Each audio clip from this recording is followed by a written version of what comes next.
Conformational isomer,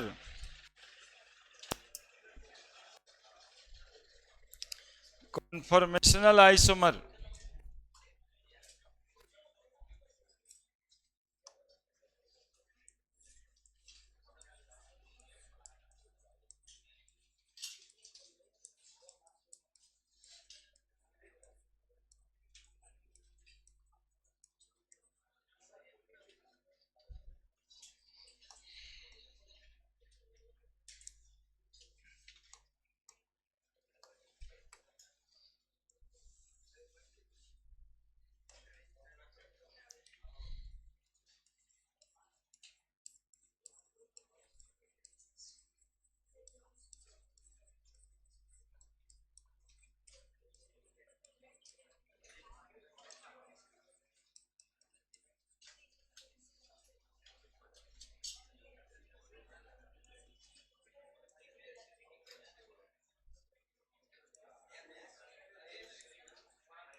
The phenomenon of isomer which occurs due to free rotation of carbon-carbon single bond and differ in arrangement of atom or group of atom in three-dimensional space around carbon-carbon single bond known as conformational isomerism, and different structures are known as conformers, है ना। जो different structure बनेगा उसको क्या बोलेंगे, conformer बोलेंगे।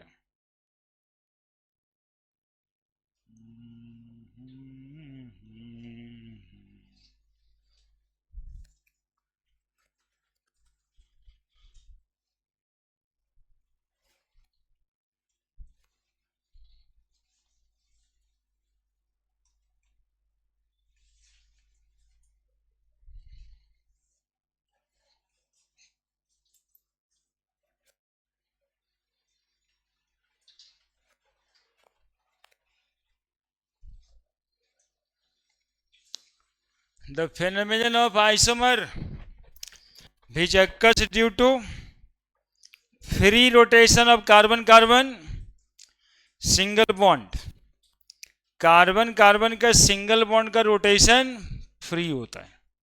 Free rotation होता है, इसका मतलब है कि एक कार्बन को स्थिर कर करके दूसरा कार्बन 360 डिग्री एंगल पर रोटेट कर जाएगा। एक आएगा बीच में हिंडर्ड रोटेशन भी, उसमें 180 डिग्री पे रोटेशन होता है। मतलब एक बार ऐसे मूव किया तो फिर दूसरा बार और ऐसे मूव नहीं करेगा, 180 डिग्री का रोटेशन। और एक आएगा नो रोटेशन, तब जब रोटेट नहीं करेगा। एक आएगा 180 डिग्री से रोटेट करेगा, और अभी जो है वो कितना डिग्री से, 360, फ्री रोटेशन। सिंगल बॉन्ड का होता है फ्री रोटेशन, डबल बॉन्ड का होता है हिंडर्ड रोटेशन 180 डिग्री पर, और ट्रिपल बॉन्ड कार्बन के बीच होता है तो नो रोटेशन, तब रोटेशन बॉन्ड का नहीं होता, बॉन्ड नहीं घूमता है। हाइब्रिडाइजेशन का फोटो याद है, तब दिखाई दे रहा होगा ट्रिपल बॉन्ड में दो दो जगह पे पाई बॉन्ड का ओवरलैपिंग होता है, डबल बॉन्ड में एक जगह पे पी पाई बॉन्ड बनता है। आज सिंगल बॉन्ड में तीनों का तीनों ऑर्बिटल एक तरफ फ्री रहता है, कोई बाइंड नहीं रहता है, तो फ्री रोटेशन है यहाँ पे। Different in the arrangement of atom और ग्रुप ऑफ एटम, उसी फ्री रोटेशन की वजह से एटम और ग्रुप ऑफ एटम को थ्री डायमेंशनली यदि हम अरेंज करते हैं तो उसमें डिफरेंस दिखता है, पोजीशन का डिफरेंस दिखता है, एंगल का डिफरेंस दिखता होगा। एक तो दिखता होगा 0 डिग्री एंगल पे, एक तो दिखता होगा 2 डिग्री एंगल पे, वैसे ही 10 डिग्री एंगल पे, 60 डिग्री एंगल पे चेंज दिखाई देता है। तो ऐसे अरेंजमेंट को हम लोग कॉन्फॉर्मेशनल आइसोमर कहते हैं, और जो स्ट्रक्चर बनेगा उसको कॉन्फॉर्मर कहते हैं। ठीक है, बड़े लिख लिए डिफिनीशन। अब देखिए, अब बातें ये हो रही थी कि CH3 फ्री रोटेशन को समझा जाए। C3 तीनों बॉन्ड पे H मान लो पहले, ऐसे, ठीक है। अब देखना शुरू करो इस स्ट्रक्चर के थ्रू, ऐसे ऐसे ही है ना जी। और इसको यदि हम अपने तरफ से देखें तो बोर्ड पे कैसे दिखेगा, एक तो अंदर चला गया ना जी, एक तो नियर टू यू हुआ, एक तो क्या हुआ, अवे फ्रॉम यू। तो बस अपने आंखों से इधर से एक ही बैगनी कलर का वो दिखना चाहिए एक सिद्ध में, फिर ये बॉन्ड एक साथ एक जैसे ही दिखना चाहिए। थोड़ा ऊपर नीचे होगा लेकिन देखिएगा आप कि एक जैसा ही है, और ये है ना एक जैसा। ये CH3 है और ये कार्बन भी CH3 है, यानी ये फोटो इथेन का बन गया क्या, ये फोटो इथेन का बन गया। CH3 भी तीनों जगह लगा दें तो चलेगा क्या, एक फ्रंट कार्बन है और एक रियर कार्बन है, एक फ्रंट कार्बन बोलते हैं, एक रियर कार्बन बोलते हैं। ये जो कार्बन देख रहे हैं ना, इसमें से एक ठो कार्बन को क्या बोलते हैं, फ्रंट कार्बन बोलते हैं, और एक ठो को क्या बोलते हैं, फ्रंट मतलब सामने वाला, और रियर मतलब, फ्रंट मतलब जो आगे है, और रियर मतलब, तो इसमें कोई एक फ्रंट कार्बन होगा और कोई एक, तो एक ठो को मान लेते हैं फ्रंट कार्बन,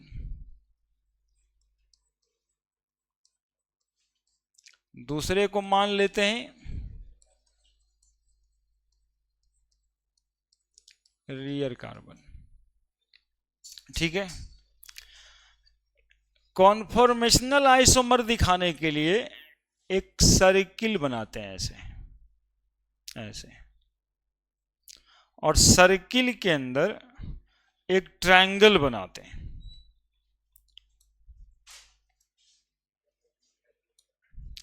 सर्किल के अंदर एक ट्रायंगल बनाते हैं,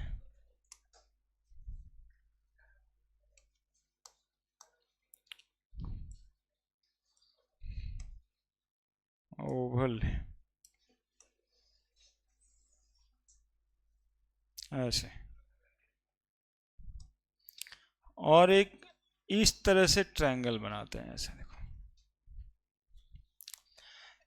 एक ये रिप्रेजेंट करता है रियर कार्बन, एक मिनट, और यहां पर कार्बन है, यहां पे ये रिप्रेजेंट करता है फ्रंट कार्बन। हमको लगता है कि आपको ये फोटो दिखा रहे थे तो ऐसे ही दिखाई दे रहा होगा, ये तीन ठो, एक ठो यहाँ पे दिखाई दे रहा होगा और तीन ठो बॉन्ड दिखाई दे रहा होगा, तीन ठो, है ना। अब ये दोनों को एक जगह पे बनाते हैं, देखो ऐसे,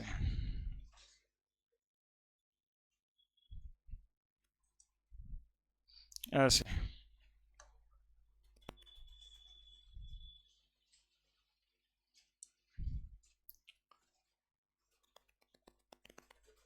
ऐसे, ऐसे। अब देखो यहां पर लिखते हैं H H H, front carbon पे 3 हाइड्रोजन था, तीनों लिखा गया।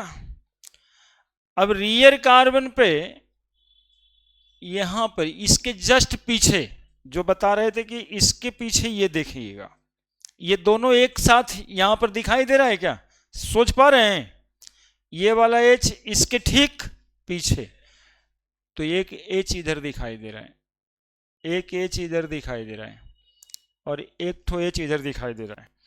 रुको थोड़ा कलर मैच कर दें, ये देखो इधर वाला एक H इधर दिखाई दे रहा है, एक ठो H इधर दिखाई दे रहा है, और एक ठो H इधर दिखाई दे रहा है। ये स्ट्रक्चर बन गया बाबू किसका, इथेन का।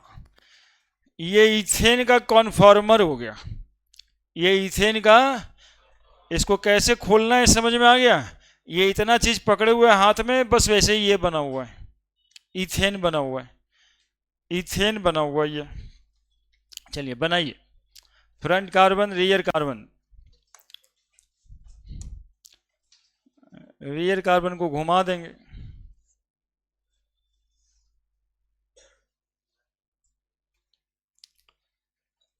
एकदम स्ट्रक्चर है, सीखने वाला है, डायग्राम सीखने वाला है। सोचिए सिर्फ की डायग्राम ही बनाना सिखाएंगे इथेन प्रोपेन ब्यूटेन का आज।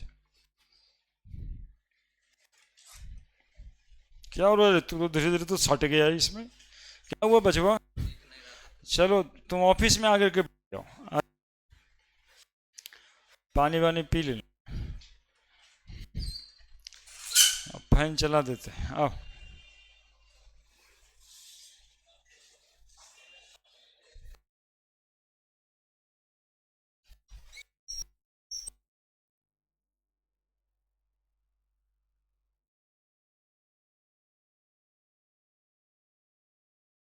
क्यों आ रहा है इतना, लेट जाओ,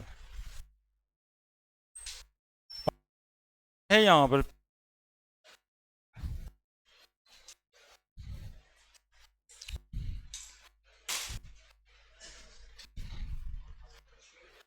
है सकते, अरे बैठता आगे है देखता पीछे है।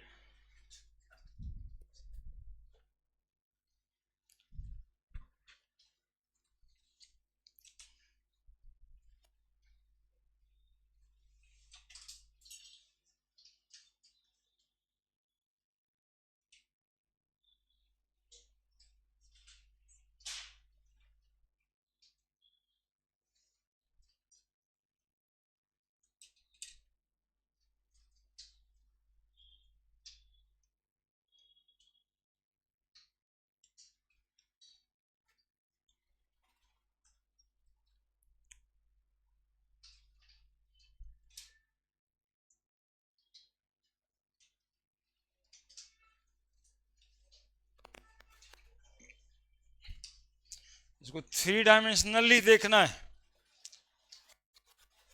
एक कार्बन आगे दिखाई देना है, एक कार्बन पीछे दिखाई देना है, दोनों तरफ CH3 लगा हुआ है। और आई थिंक कि इसको समझ रहे होंगे तो ये बिल्कुल समझ आ ही रहा होगा, ये वो कार्बन अंदर की तरफ चला गया, 3 बॉन्ड दिखाई दे रहा है, और दूसरा कार्बन का भी 3 बॉन्ड दिखा रहा है। इस पर इसके बीच का एंगल 0 डिग्री है। यही एक आगे से दिखाई दे रहा है, एक पीछे से दिखाई दे रहा है। ठीक उसके पीछे, ठीक इसके पीछे और ठीक इसके पीछे। इसको इथेन लिखने का तरीका बताएं। ये इथेन लिखाया, प्रोपेन कैसे लिखाएगा तब? ये तो इथेन लिखा गया, प्रोपेन 3 कार्बन का कैसे लिखाएगा? बड़े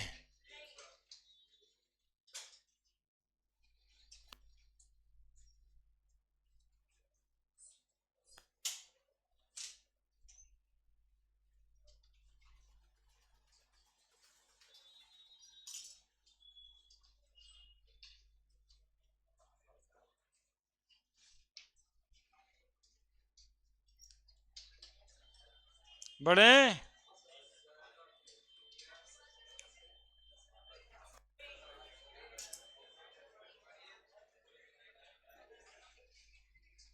ये कॉन्फर्मेशन लिखना सिखाएं, अभी आइसोमर नहीं बताएं जरा। अब मॉलिक्यूल ये CH3 CH2 CH3, अब बोलेंगे सर इसका कॉन्फर्मेशन कैसे बनाएंगे? तो कुछ नहीं है, एक कार्बन को यहां भी फ्रंट कार्बन बनाते हैं और एक कार्बन को यहां भी रियर कार्बन बनाते हैं। फ्रंट कार्बन, फ्रंट कार्बन टेढ़ा हो गया, फ्रंट कार्बन जरा देखोगे, फ्रंट कार्बन, फ्रंट कार्बन 3 ठो बना दिया और इसके ऊपर में रियर कार्बन बना दिया। ठीक है, फ्रंट कार्बन पे कितना हाइड्रोजन दिखाई दे रहा है? Hydrogen hydrogen hydrogen. Rear carbon पे क्या दिखाई दे रहा है? बोलेंगे सर एक तरफ CH3 दिखाई दे रहा है और दूसरी तरफ हाइड्रोजन दिखाई दे रहा है। बोलिए बन गया या नहीं बन गया? ये प्रोपेन का कॉन्फॉर्मर बन गया। ब्यूटेन का कॉन्फॉर्मर बनाना है, CH3 CH2 CH2 CH3। ऐसे मॉलिक्यूल में सिमेट्रिकल थोड़ा ध्यान दे देते हैं। ये 2 कार्बन एक तरफ यदि हो सकता है तो इधर में कौन सा कार्बन? Front carbon. और इधर में कौन सा कार्बन? Rear carbon. तो फ्रंट कार्बन रियर कार्बन को बराबर भाग में हमने बांट दिया हुआ है और फिर हम फ्रंट कार्बन पहले बना दिए, इसके बाद रियर कार्बन बना देंगे।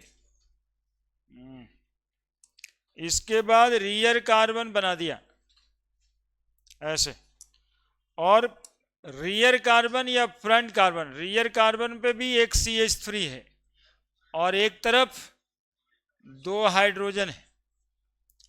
हाइड्रोजन है ना, 2 ठो है जी।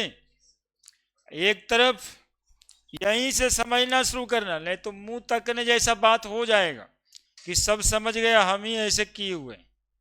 CH3, एक तरफ CH3 है और बाकी दूर में क्या है? H। ये कॉन्फॉर्मर बन गया किसका? ब्यूटेन का। तो इथेन का, प्रोपेन का, ब्यूटेन का, पेंटेन का, हेक्सेन का, बस 2 ही कार्बन पे सब बना देना रहता है, 2 ही कार्बन पे। अब जैसे कि यहां पे 2 कार्बन और बढ़ जाए तो जोड़ के नहीं लिख देंगे C2H5, नहीं लिख देंगे। अब जैसे, अब दोनों उतारो तब ना। हाँ सर, हाँ उसी को तो आइसोमर कहेंगे, अभी बनाना बाकी। अलग अलग जो दिमाग में आ रहा है उसी को कॉन्फॉर्मेशनल आइसोमर कहा जाता है।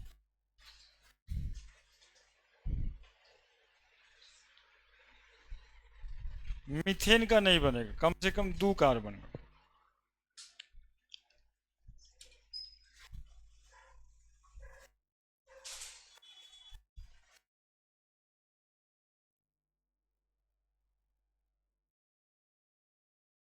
तो तुम सूतो, वहीं को देखने आए, ठीक लग रहा है? हाँ ठीक है।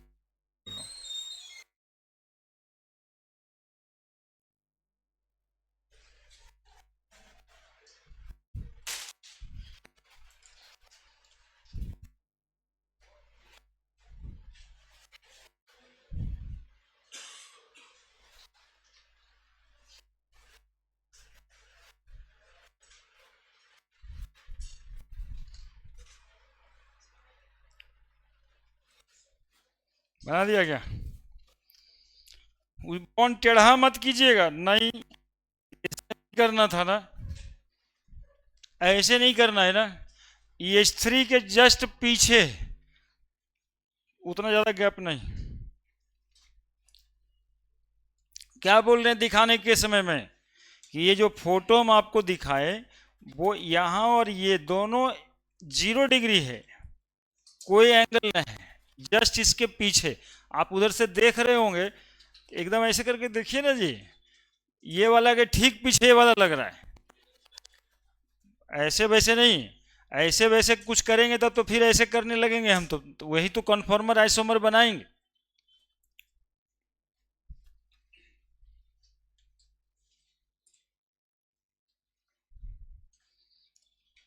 कितना अच्छा तो ये बना दिए तुम लोग को समझने के लिए। इसको तुम लोग फोटो को समझ रहे हैं ना जी, उसको एग्जैक्टली वो वैसे देखना है।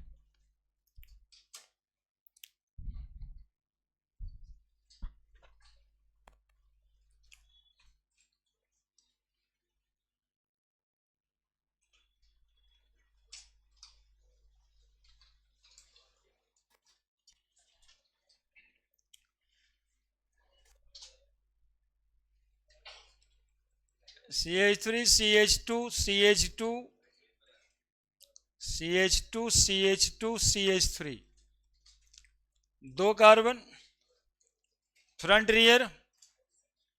इधर इधर इथाइल हो गया क्या? इथाइल के लिए ईटी यहीं पर इस्तेमाल होता है एक्चुअली। इथाइल लिखने, इथाइल को ईटी लिखने का कॉन्सेप्ट यहीं से स्टार्ट हुआ। मिथाइल को एमी लिखने का कॉन्सेप्ट स्टार्ट हुआ। मिथाइल एमी, बाकी सब जगह पे काहे के लिए लिखेंगे, वो तो जरूरत नहीं पड़ता है, लेकिन यहाँ पे हम लोग ईटी लिखते हैं। इथाइल को क्या लिखते हैं? ईटी लिखते हैं। समझ में आ रहा है इथाइल को क्या लिखते हैं? ये फ्रंट और ये रियर।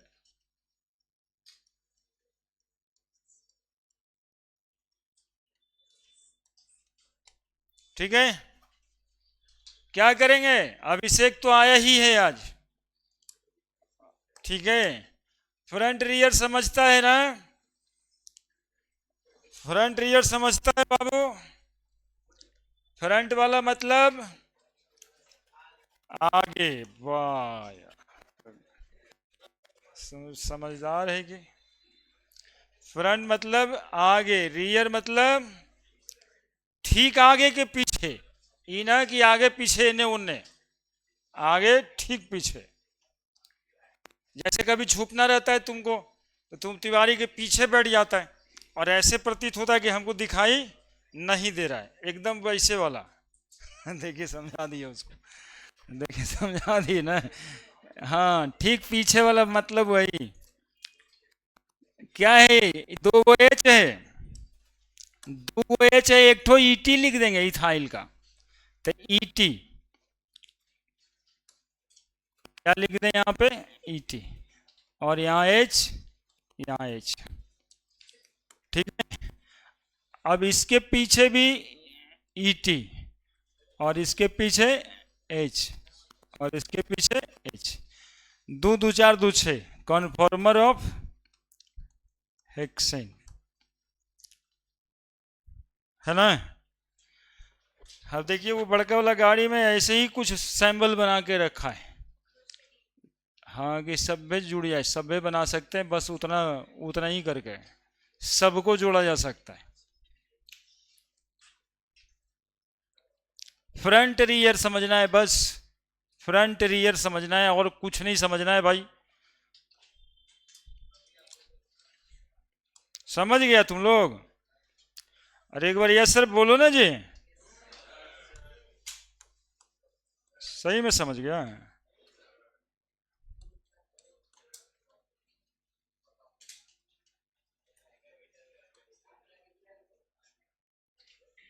हम्म।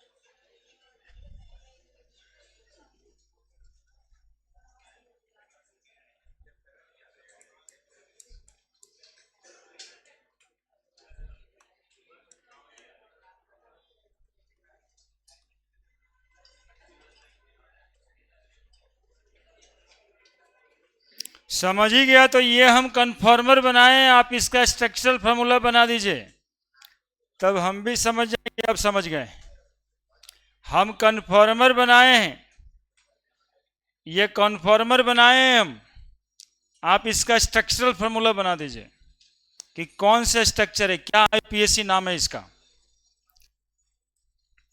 लिखता देरी में नहीं है इसलिए करना पड़ता, नहीं तो पूरा बोर्ड दे देते उसको। चलिए बनाइए इसको, कौन सा स्ट्रक्चर बना हुआ ये, क्या बना हुआ है, इसका आईपीएससी नाम क्या है। बहुत पढ़ाना है, जल्दी जल्दी बनाइए, इसको खोल के बनाइए कि क्या बना हुआ है।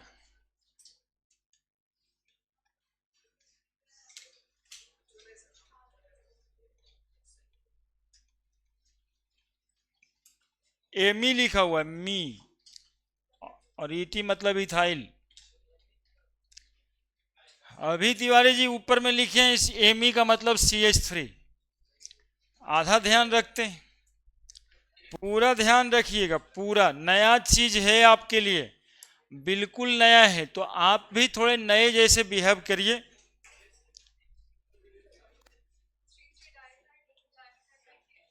थ्री थ्री, हाँ एक बार और देखिए बढ़िया से, आईपीएससी नाम पूछें, आईपीएससी रूल के हिसाब से होना चाहिए।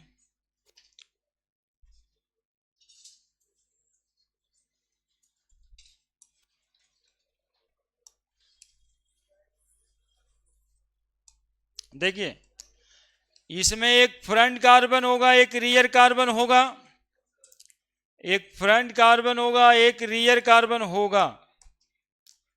फ्रंट रियर कलर से दिखाई दे रहा होगा, है ना, ये ट्रायंगल वाला फ्रंट रहता है और ये गोल वाला रियर रहता है।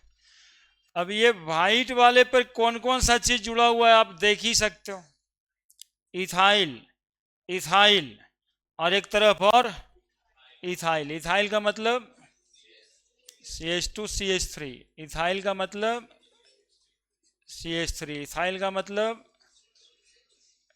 और एक तरफ ये वाला कार्बन से CH3, और एक तरफ, और एक तरफ ये इतना बड़ा मॉलिक्यूल ऐसे ही लिखा हुआ है, यही लिखा हुआ है ना। अब इसका नाम बता दीजिए, 1 2 3, 1 2 3 4 5, या 4 5, या 4 5, तो ये इथाइल हो जाएगा। 3 3 डाई इथाइल,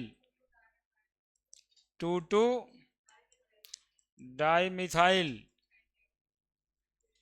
देख रहे हैं ना पढ़ाई में कितना पावर है, देख रहे हैं ना, इतना बड़ा मॉलिक्यूल उतना छोटा करके लिख दिए थे क्या। तो जल्दी से लिखो ना, अगला बार देते हैं, अगला बार बना देना।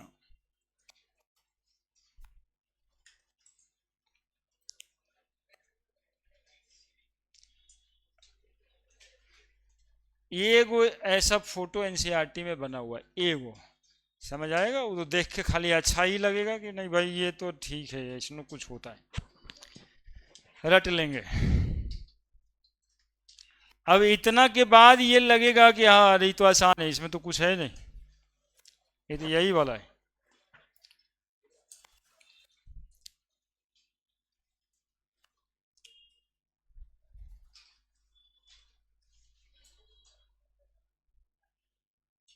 हो गया।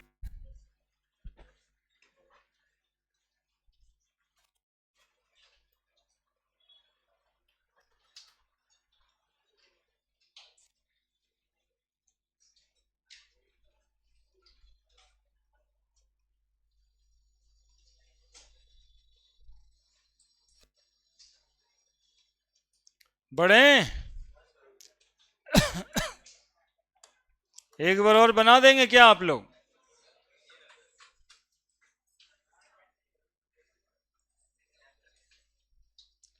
अब तो यूज टू हो गया ये। ई टी प्रॉप मतलब समझते हैं ना? एमी,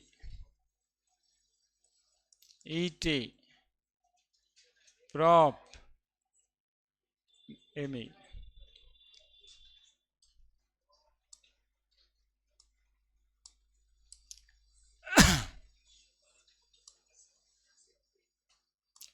जल्दी से, प्रॉप मतलब प्रोपाइल, 3 कार्बन का अल्काइल। बना दी जल्दी से, बात खत्म कीजिए, आगे बढ़ना है।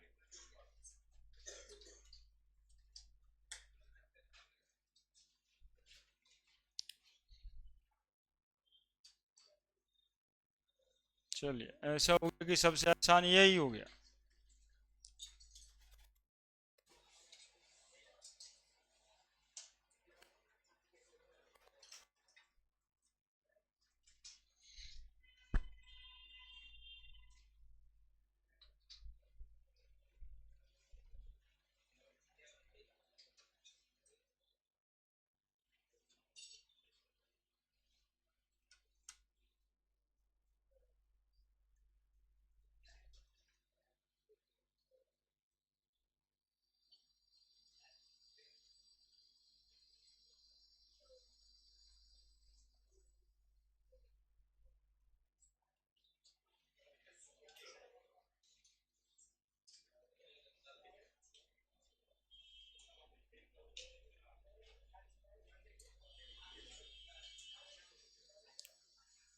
बढ़े, क्या नाम है इसका बताइए?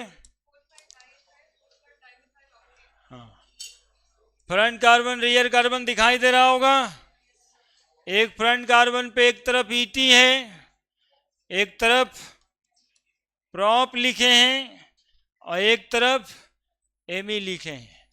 एक तरफ प्रॉप लिखे हैं, एक तरफ ईटी लिखे हैं, एक तरफ एमी लिखे हैं।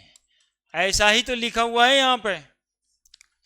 अब यहाँ से यहाँ आइए, carbon carbon CH2CH3, propyl CH2CH2CH3, propyl CH2CH2CH3, EtCH2CH3, MECH3 और MECH3, यही लिखा हुआ है। 1 2 3 4 5 6 7, 4 5 6, ये एक ब्रांच हो गया, ये एक ब्रांच हो गया। 1 2 3 4 भी हो जाएगा, गड़बड़ हो गया नहीं। एक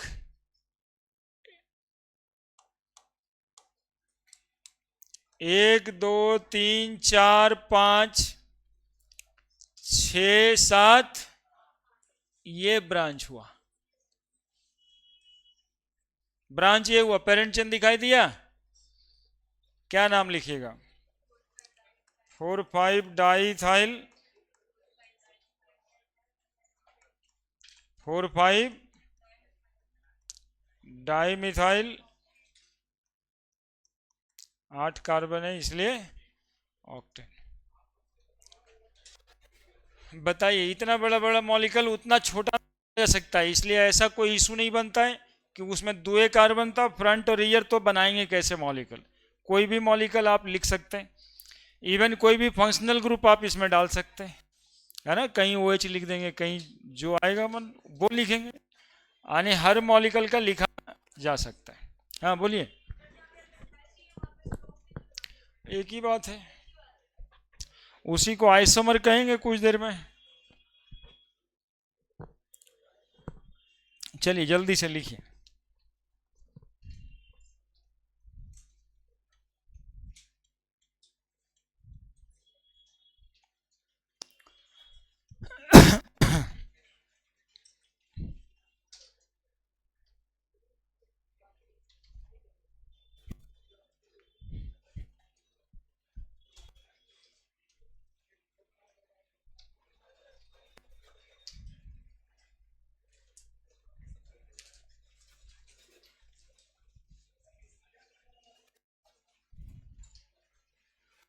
हो गया।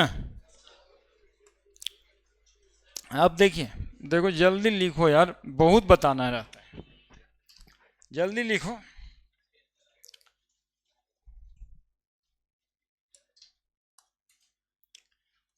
नहीं जल्दी लिखने वाले करते कुछ रहते हैं एक्चुअली में, इसलिए परेशानी है। कॉन्फॉर्मेशनल आइसोमर, वो तो कॉन्फॉर्मर लिखाना सिखाए,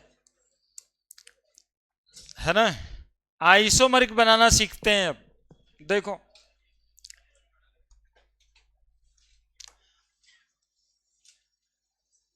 देख रहे हो जी,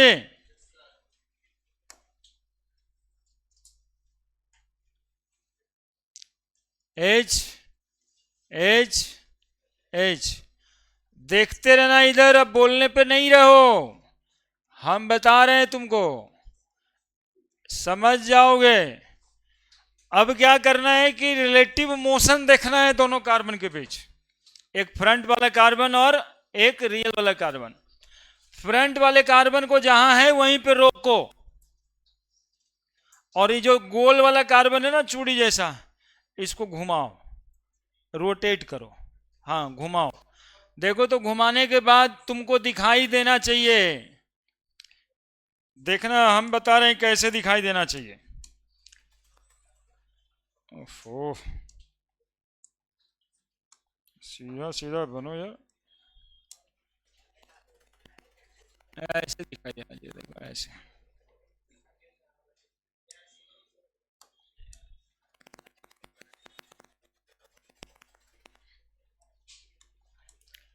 एच एच, देखो व्हाइट वाला कार्बन को फिक्स रखें, व्हाइट वाला कार्बन को फिक्स रखें, और ये ग्रीन वाला कार्बन को एच एच एच, बताओ तो, देखो तो आइसोमर बन गया कि नहीं बन गया, बन गया कि नहीं बन गया। एग्जैक्टली ये हम शुरुआत के बिना कुछ लिखे 2 मिनट में ही ये सारी बातें कर दिए थे। ये देखो ऐसे एक कार्बन पे एक कार्बन दिखाई दे रहा होगा, अब इसको हम यहां पर स्थिर किए अपने हाथ वाले को, और इसको क्या किया, रोटेट किया, तो 60 डिग्री पे रोटेट कर रहे हैं अभी, 90 डिग्री पे नहीं, कितना डिग्री पे रोटेट किए, 60 डिग्री पे। ऐसे आएगा कि नहीं आएगा, देखो ये वाला एक्सिस फ्री हो गया, और इस एक्सिस पर से ये 60 डिग्री एंगल पे घुमा हुआ। कहता है वैसे तो हर एक डिग्री पे जो घूम रहा है वो एक आइसोमर बन रहा है, हर एक डिग्री पे जो घूम रहा है वो आइसोमर बन रहा है, मतलब यहाँ यहाँ यहाँ जितना एक डिग्री भी घुमाएंगे एच को तो एक आइसोमर बनेगा। लेकिन उसमें जो नोटेड है वो एक 60 डिग्री पे घुमाने के बाद नोट करते हैं, ठीक है। तो इसका एक कन्फर्मर आइसोमर बना ये वाला स्ट्रक्चर, इसका एक कन्फर्मर आइसोमर बना ये वाला स्ट्रक्चर। ऐसे तो हर एक डिग्री पे पॉसिबल है, there are infinite number of conformer isomer is possible, but this form of conformer is called as eclipsed form of conformer. क्या बोलते हैं, इक्लिप्स्ड। इक्लिप्स एक्चुअली इसी को कहा जाता है, अभी नहीं ग्रहण लगने वाला रहता है तो सोलर इक्लिप्स है, मून इक्लिप्स है। कैसे कहते हैं, मून से मून को जो है ना, मतलब कि दो ग्रह आमने सामने आ जाएगा, तो एकदम ये हाइड्रोजन है एकदम से क्या है, आमने सामने। देखो ऐसे घूम रहा है एकदम बराबर बराबर पे चला गया, बोले ग्रह लग गया, यही तो ग्रह लग गया है ना, ये एग्जैक्टली एक दूसरे के ऊपर नीचे है, तो ये इक्लिप्स कन्फर्मर है, और इसको स्टैगर्ड कन्फर्मर बोलते हैं। नया नाम बता रहे हैं अभी, इसका नाम है स्टैगर्ड कन्फर्मर। बोलेंगे सर अभी और घुमाएंगे यदि 60 डिग्री पे तब क्या होगा, घुमाइए, तो फिर व्हाइट वाला बॉन्ड के नीचे एक ग्रीन वाला बॉन्ड आ जाएगा, और एग्जैक्टली यही बन जाएगा क्या, फिर से 60 डिग्री घुमाने पे नहीं बन जाएगा, फिर 60 डिग्री पे घुमाइएगा तो ये वाला बन जाएगा, और फिर 60 डिग्री पे घुमाइएगा तो यहां पर आ जाएगा, जो घूम रहा है एक ठो को मूवमेंट देखिए, है ना। तो इसके दो ही स्टेबल कन्फर्मर बनते हैं, इथेन मॉलिक्यूल के, एक इक्लिप्स कन्फॉर्मर और एक staggered conformer, conformer isomer of ethane.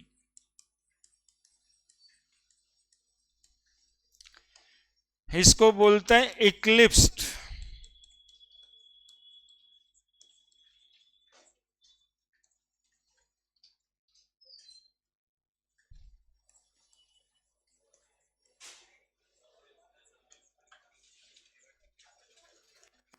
कौन आता जा रहा है जी, ये सब डिस्टर्ब होता है ना अगल बगल का, जाता है आता है जाता आता है।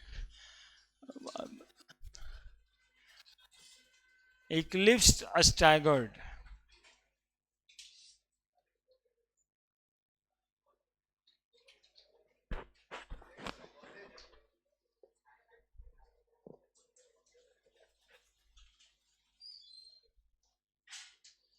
अरे वाह। चल तुम लोग अपना काम करो।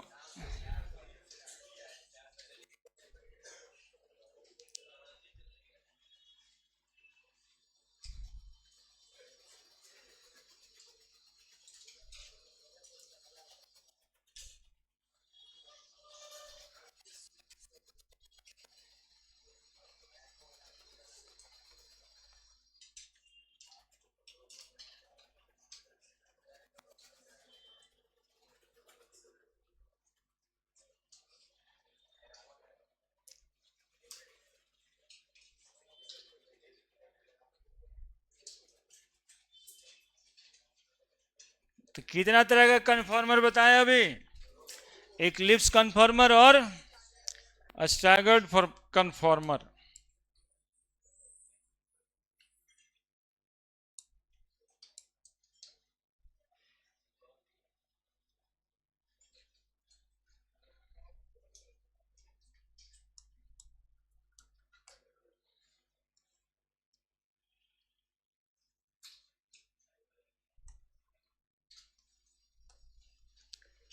Ethane molecule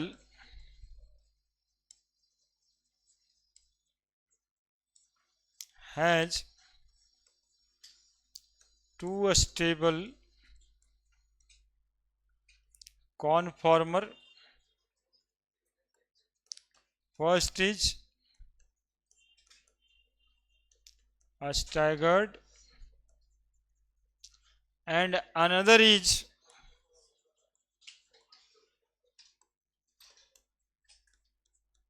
eclipsed conformer. अब देखो स्टैगर्ड और इक्लिप्स कन्फॉर्मर में अंतर क्या है। तो इक्लिप्स कन्फॉर्मर में एक बॉन्ड दूसरे कार्बन के बॉन्ड के साथ एकदम से 0 डिग्री एंगल पे, ये दोनों के बीच कोई एंगल है ही नहीं, ठीक आगे और पीछे। और यदि ये एंगल 60 डिग्री का बन जाता है तो उसको क्या कह रहे हैं, स्टैगर्ड कन्फॉर्मर। इस एंगल को एक्चुअली में एक नया नाम दिया गया है, this is called as dihedral angle. Dihedral angle, यदि डायहेड्रल एंगल 0 डिग्री है तो कन्फॉर्मर को इक्लिप्स्ड।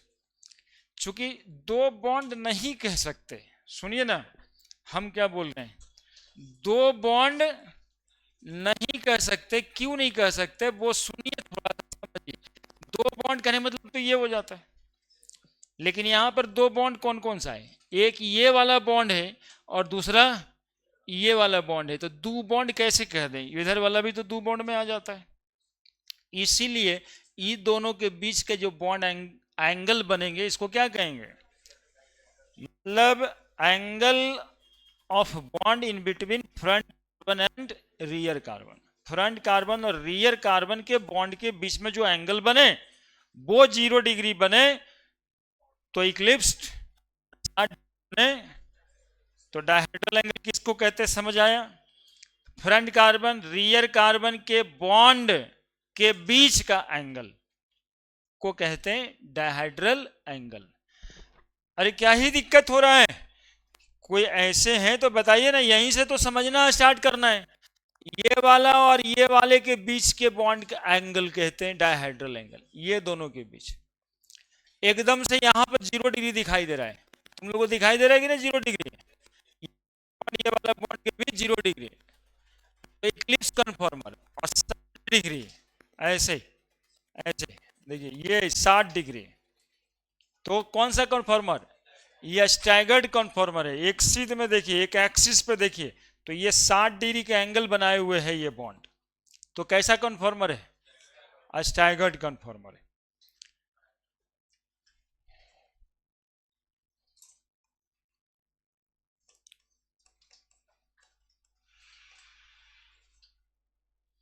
जगह छोटा है, उधर लिखेंगे, लिख दिए आप लोग।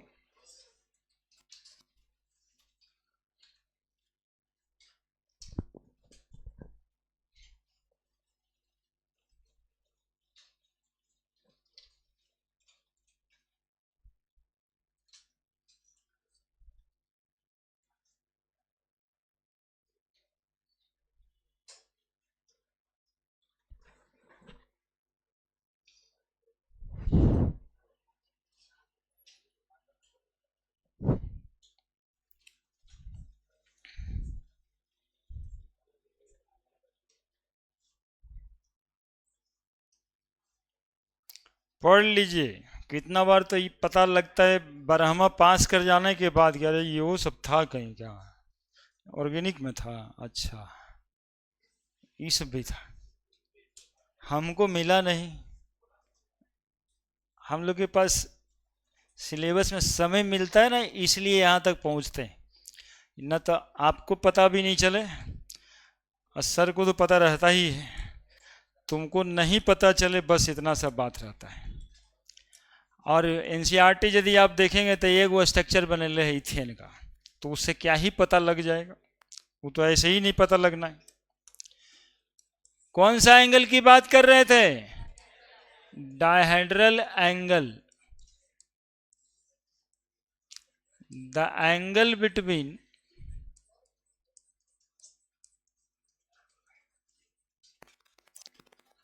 कार्बन हाइड्रोजन या X Y carbon atom bond in between front and rear carbon,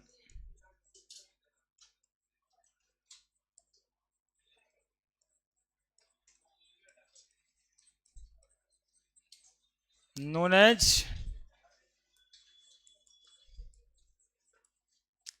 dihedral angle.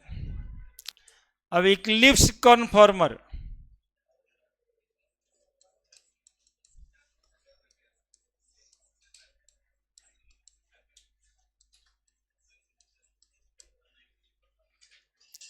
अरे हमसे बढ़िया कौन तुमको बोल रहा है जिसके साथ तुम बतियाते हो, बताओ, इतना अच्छा अच्छा बात तो हम समझा रहे हैं, डायहेड्रल एंगल।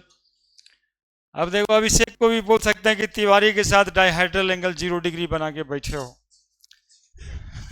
ताकि एक दूसरे के पीछे छुपे रहो, तो 0 डिग्री डायहेड्रल एंगल मतलब इक्लिप्स बना दिया, तो इक्लिप्स कन्फॉर्मर भी याद हो गया, कितना अच्छे से तुम लोग को बता देते हैं। और जिस दिन वो उसको पढ़ने का मन रहता है वो आगे आगे बढ़ जाता है, देखते नहीं हो कि ना आज पढ़ लेंगे। कन्फर्मर आइसोमर किसको बोलते हैं, if the dihedral angle is 0 degree, dihedral angle is 0 degree, और डायहेड्रल एंगल होता किसके किसके बीच है, front and rear carbon hydrogen के बीच बॉन्ड या कार्बन हाइड्रोजन के बीच बॉन्ड, मतलब कोई भी एटम के बीच bond. If the dihedral angle is 0 degree, then conformer known as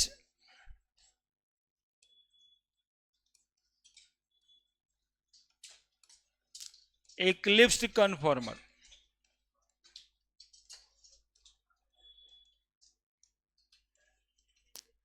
और दूसरा का नाम बताएं staggered conformer.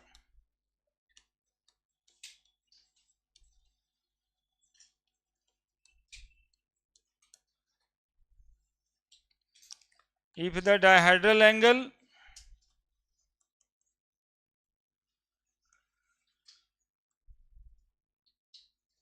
is 60 degree, then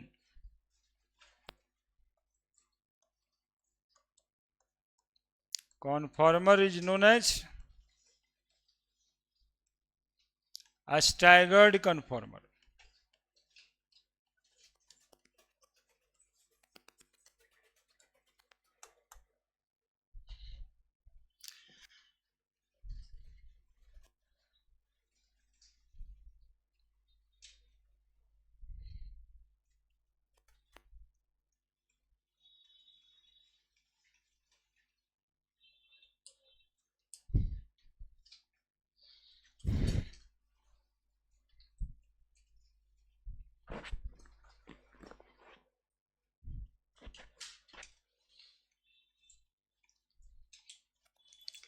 कितना कन्फॉर्मर पॉसिबल होगा? एक सिंपल जवाब है इनफाइनाइट नंबर, जिसमें स्टेबल कन्फॉर्मर कितना होगा? एक इक्लिप्स्ड, दूसरा स्टैगर्ड। एक कन्फॉर्मर जिसमें डायहेड्रल एंगल और स्टैगर्ड कन्फॉर्मर जिसमें 60 डिग्री है ना। अब एक और बात आएगा, कहते हैं कि इक्लिप्स कन्फॉर्मर स्टेबल कम होता है स्टैगर्ड कन्फॉर्मर से, यानी according to stability staggered conformer is more stable than eclipse conformer. अब ऐसा क्यों?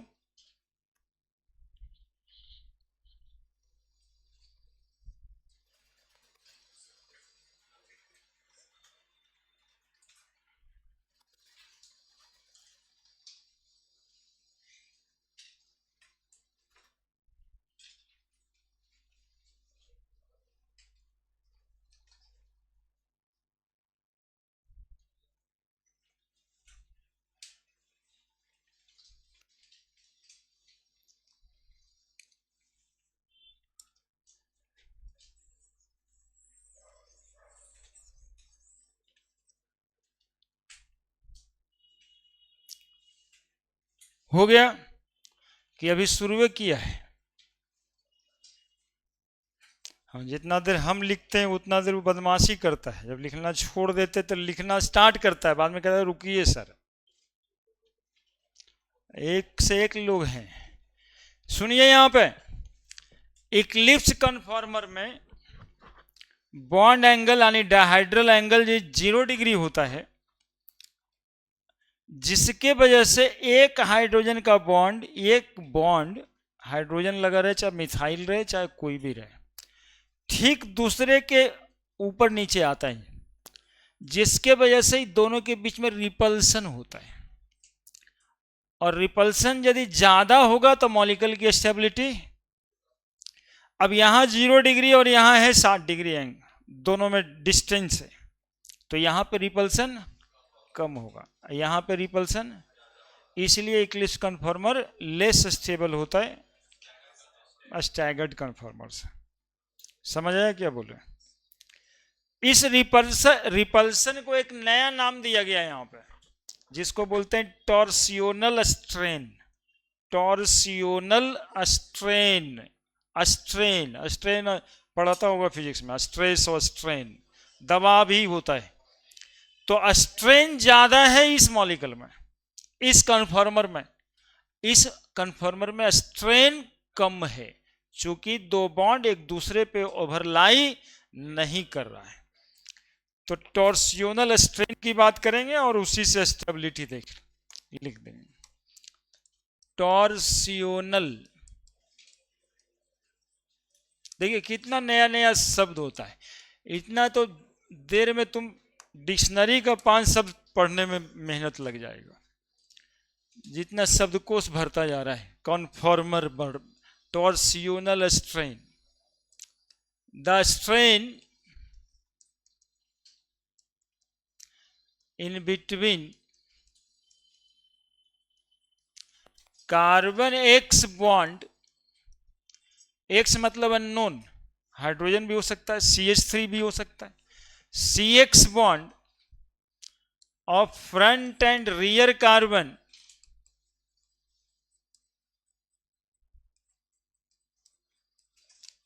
of conformational isomer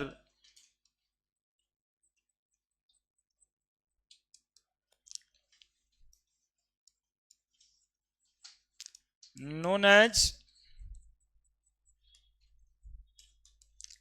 torsional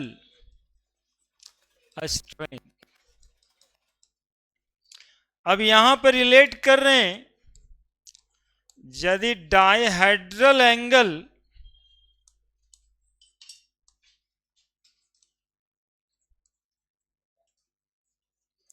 कम होगा,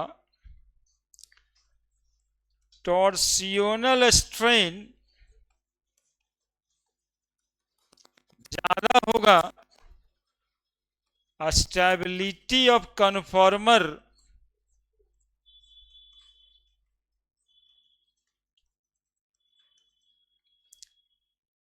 कम होगा। इसीलिए that is why eclipsed conformer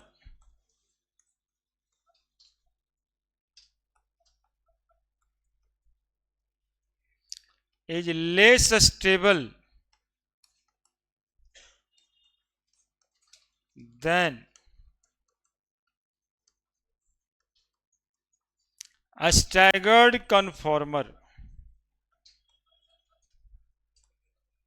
as the torsional strain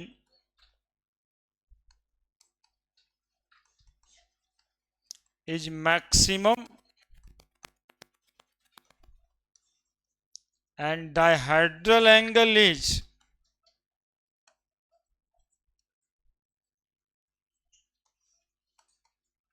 zero degree।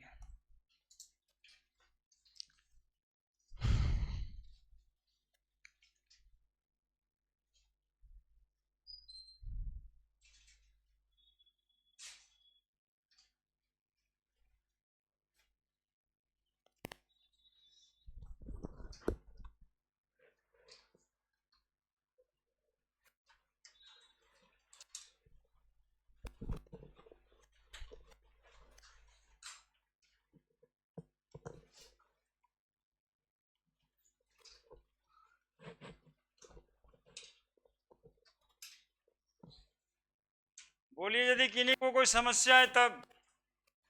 Dihedral angle 0 degree, torsional strain maximum, इसी वजह से Eclipse कन्फर्मर less stable है। किससे? स्टैगर्ड कन्फर्मर से। अब आगे देखेंगे हम लोग, स्टैगर्ड दो तरह का होता है। एक का नाम है गाउच कन्फर्मर और एक का नाम है एंटी कन्फर्मर। इक्लिप्स भी दो तरह का होता है, एक का नाम है फुल्ली इक्लिप्स्ड, एक ठो का नाम है पार्शियल इक्लिप्स्ड। तो अभी 4 नाम और सीखना है: fully eclipsed, partial eclipsed, gauche staggered, anti staggered.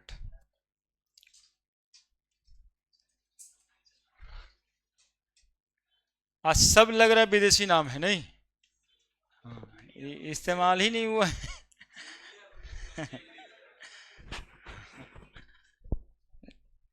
अच्छा, ये सब एनसीईआरटी में लिखल है। सोचने वाली बात ये है, ये सब भी एनसीईआरटी में लिखल है। एक वो फोटो दिखा के इतना सब बात लिख दिया है। और तो और जेई और मेंस एडवांस में देखिएगा तो अच्छा पहुंचा हुआ क्वेश्चन ग्राफ और आप दे करके भी दे दिया।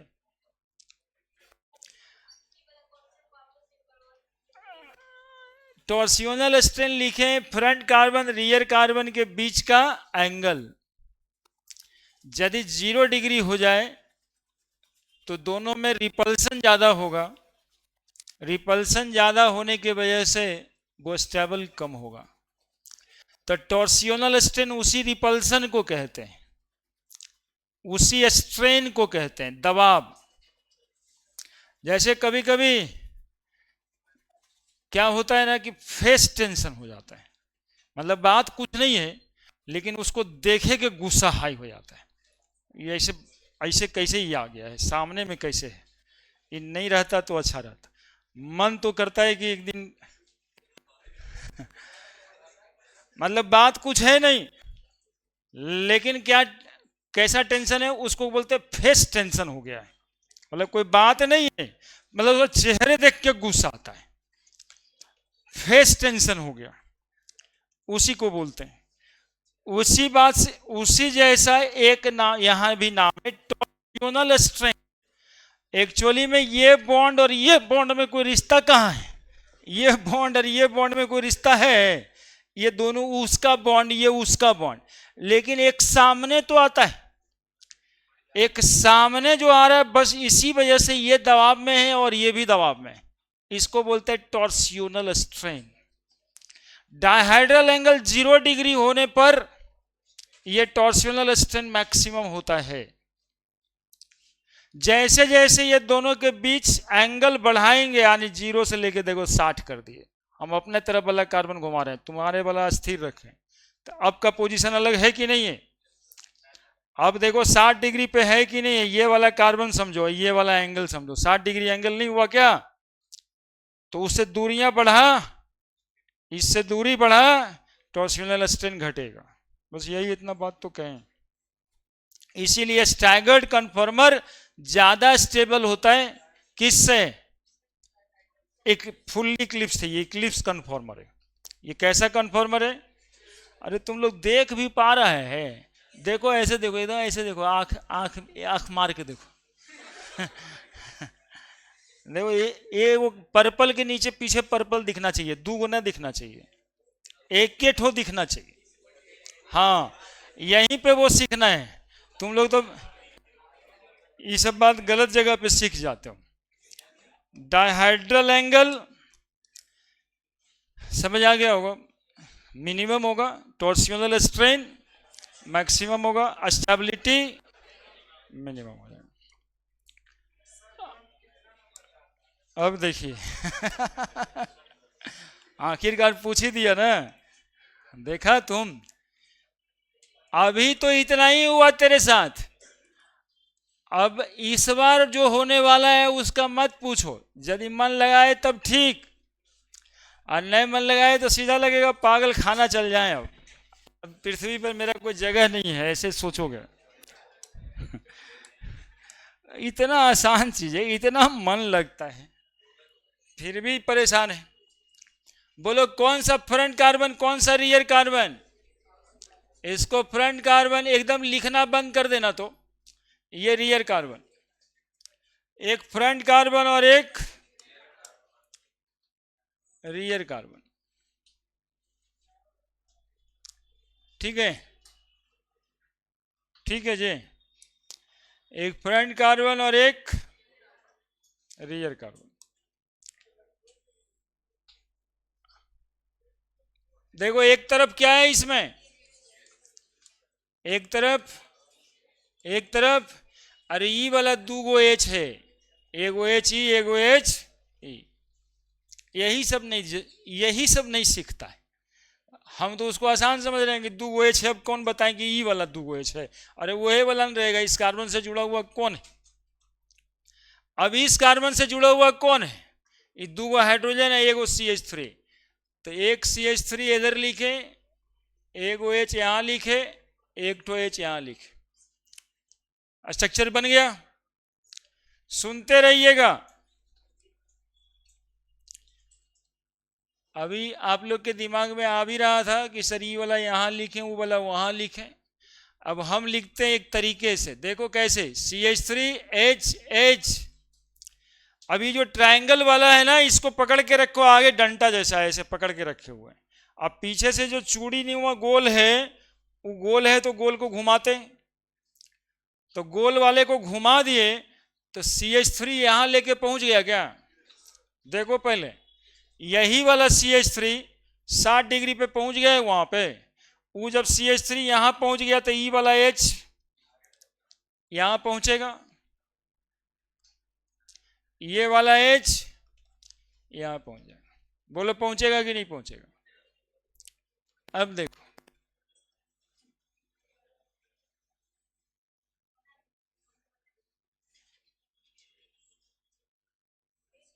ये CH3, ये H, ये H, ये तो पहले से फिक्स है CH3HH, ये तो कुछ हो नहीं रहा है। लेकिन अगले बारी CH3 कहां पहुंच गया? यहां पे। H कहां पहुंच गया? यहां पे। और ये H कहां पहुंच गया? यहां पे। बोलो ये स्ट्रक्चर और इस स्ट्रक्चर में डिफरेंस है कि नहीं है? यहां पे CH3 के बीच डायहाइड्रल एंगल 0 डिग्री था, यहां CH3 के बीच डायहाइड्रल एंगल 120 डिग्री है, तो अंतर तो है। यानी ये कॉन्फॉर्मर भी होगा, ये कॉन्फॉर्मर भी होगा और ये कॉन्फॉर्मर भी होगा। अगली बार फिर 60 डिग्री एंगल से घुमाते हैं।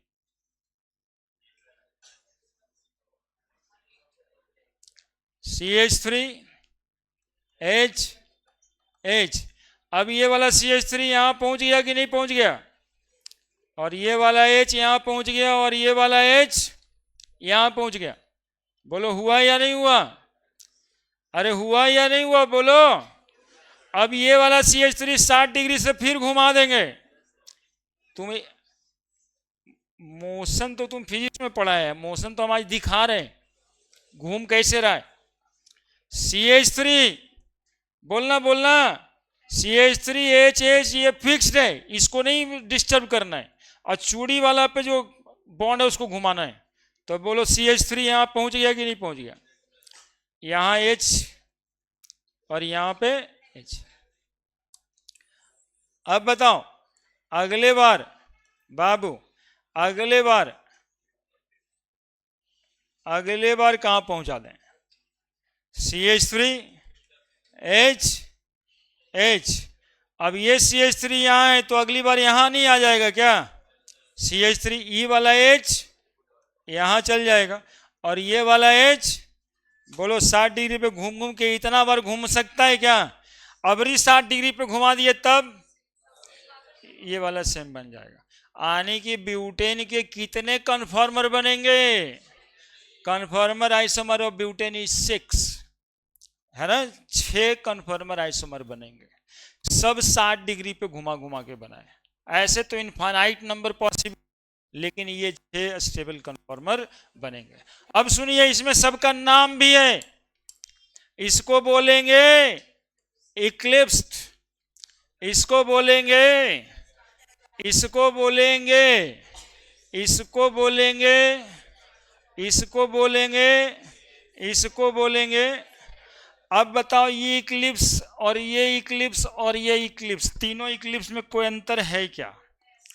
ये इक्लिप्स में CH3 के ठीक पीछे CH3 ही आता है, ये है फुल्ली इक्लिप्स्ड।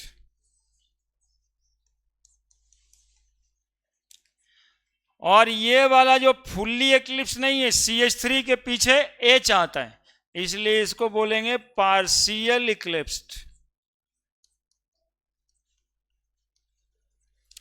और ये भी आपको पार्शियल इक्लिप्स्ड ही है।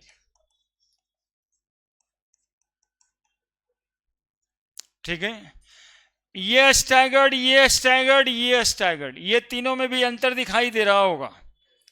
ये CH3 के बगल में 60 डिग्री पे CH3 है, ये CH3 मान लो कि नॉर्थ में, तो ये CH3 एकदम एक दूसरे के, इसको बोलते हैं एंटी स्टैगर्ड। क्या बोलते हैं? Anti staggered. और इसको बोलते हैं gauche staggered, gauche staggered, gauche staggered, gauche structure बोला जाता है। स्टैगर्ड में दो तरह का है, गाउच और एंटी। इसको भी क्या बोलेंगे? Gauche staggered. ये 6 आइसोमर बने, ये 6 आइसोमर बने किसके? ब्यूटेन के। बनाइए अब,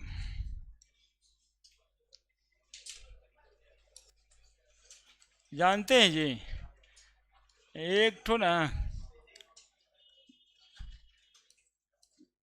यही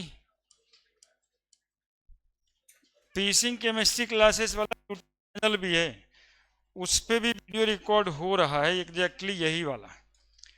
तो यदि अभिषेक तुमको दिक्कत होता है, जैसे अभी तिवारी जी तुमको कॉपी घुसा रहा है, नहीं तो दिक्कत यदि होता है तो अकेले में वो उसके मदद भी ले सकते हैं, लेकिन आज आज ही मदद लेंगे तब आपका मदद आएगा।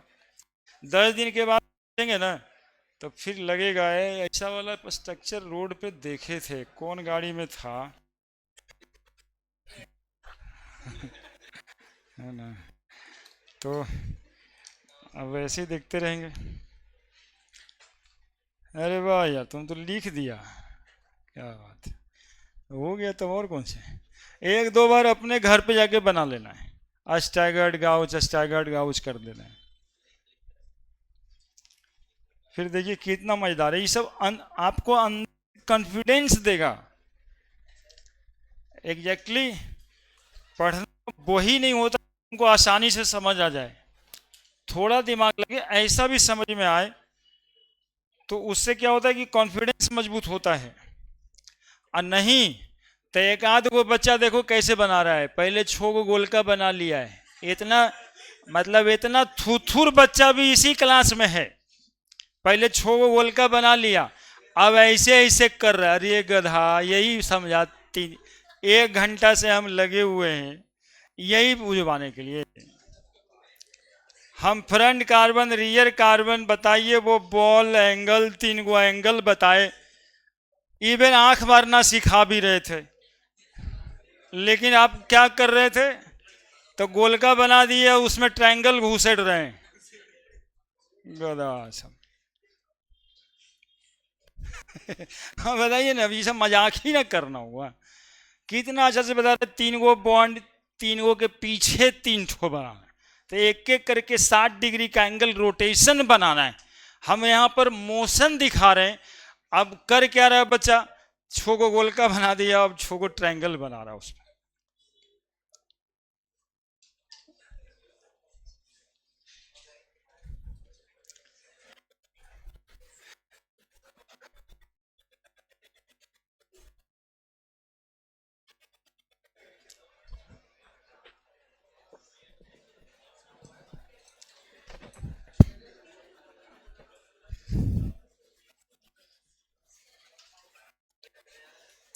वैसे कभी हाथ फ्री नहीं हो पाया यार, एक तो बनाइए उसमें CH3, वहां से समझना है, CH3 वो वाला लिखा हुआ है, HH लिखा हुआ है, उसके 2 हाइड्रोजन है वो लिखा हुआ, डिग्री घुमा रहे हैं, तो वही CH3 जो वहां पर 0 डिग्री एंगल पे वो 60 डिग्री है, और वो फटाफट बन जाएगा, हाथ चल जाएगा। ऐसे क्या होगा, 6 बार ट्रायंगल बनाए, अब 3 लिखे उस अक्षर पे एक बार देखेगा। कहते हैं कि 11वीं में जब बच्चा आता है, जितना बार अक्षर लिखा रहता उतना बार मूड़ी उठाता लिखता, मूड़ी उठाता लिखता है। हम लोग ये देखें कि बच्चे की हालात ये हो जाते हैं कि मूड़ी एक बार उठाता है और फिर एक बोर्ड के लिए मूड़ी ना उठाता है, 2-3 बार मूड़ी उठाता है और पूरा बोर्ड लिखा जाता है। ये कैसे संभव है, एक बार समझ लिया ये पकड़ के, तो उसके बाद सब लिख देगा। नहीं तो ये 50 शब्द लिखले 50 बार मूड़ी उठाएगा, बताइए, सब ग्लूकोज तो मूड़ी उठाने में लग गया, अब ग्रोथ कैसे होगा बॉडी का। हाँ, मसल्स इलास्टिक होता है, तो ऐसे ऐसे कर रहा है तो एनर्जी तो लगेगा ही ना। दिमाग तेज करो, रुक के दिमाग तेज करना होता है। अब कितना अच्छा समझा दिया, 6 स्ट्रक्चर है, 3 ठो इक्लिप्स देखा, 3 वो स्टैगर्ड दिखा। और मम्मी घर में जरूर कहते रहती है कि इक्लिप्स है इक्लिप्स है, और आप जरूर 8वां 6ठा 7वां में पढ़े होंगे। इक्लिप्स का मतलब भी होता है जब एक ग्रह दूसरे ग्रह के ठीक सामने आ जाए तो कहते ग्रहण।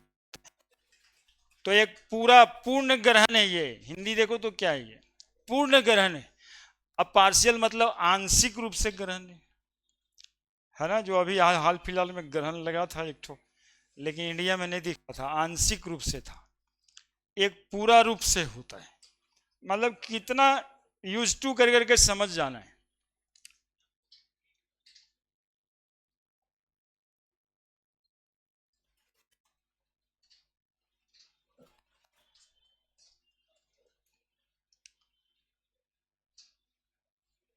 6 बार में 6 गोला और फिर 6 ट्रायंगल।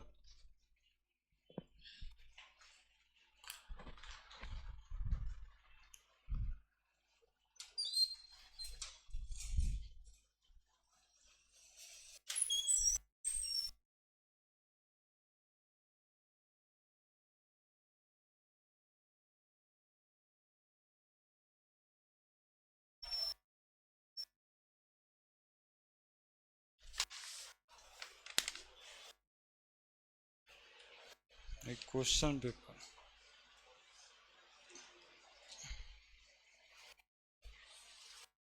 सबसे पहले इसी को देंगे। देखो एक ही ठो है, सबसे पहले दिए हैं तुमको।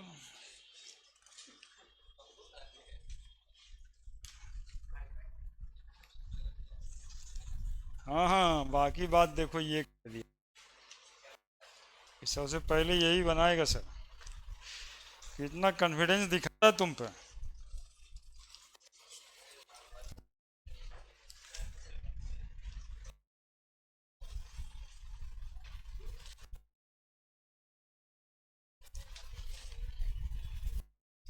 लग रहा है कम ही फोटो कॉपी।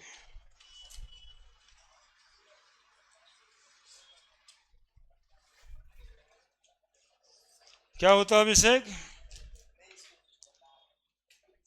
तुम भी बताता है बगल वाले को।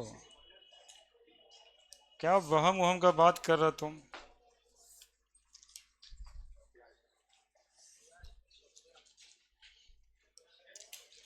जल्दी बनाइए, अभी और भी बताना है चीजों को।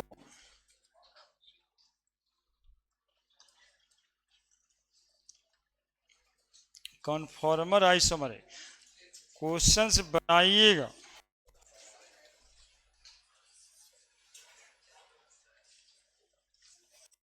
लगता घटेगा।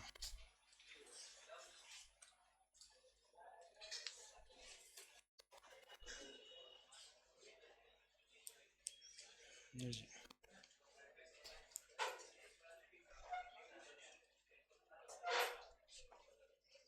एक आध क्वेश्चन टॉटोमर का भी होगा, तो वो पिछला वाला में दिए हैं वही।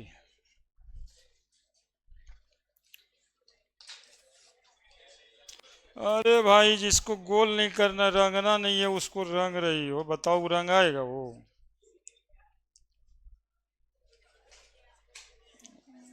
ये जो गोल हुआ है वो रंग आएगा?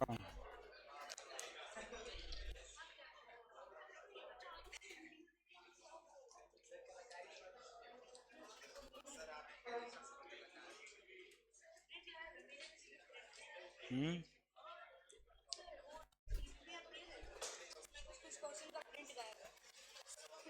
अभी खत्म हो गया, तुम्हारे तक पहुंचा ही नहीं। सेम है। कैसे फोटोकॉपी करके दे रहा है वो?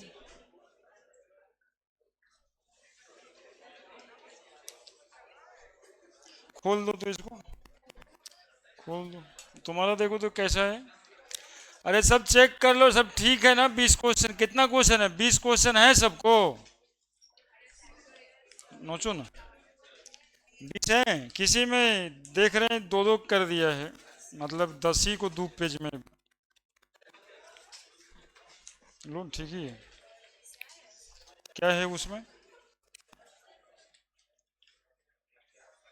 सेमी है, तो ये सब चेक हम नहीं किए। ठीक तो है। ए राम। हम्म। कहीं ना कहीं और गड़बड़ है।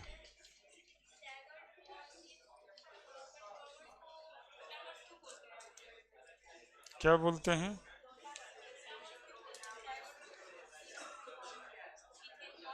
लो, और किसी के यहाँ कुछ है ऐसा कि एक ही पेज दोनों बार है? तुमको मिला? लो। हाँ बच्चे बोलो, क्या बोलते हैं?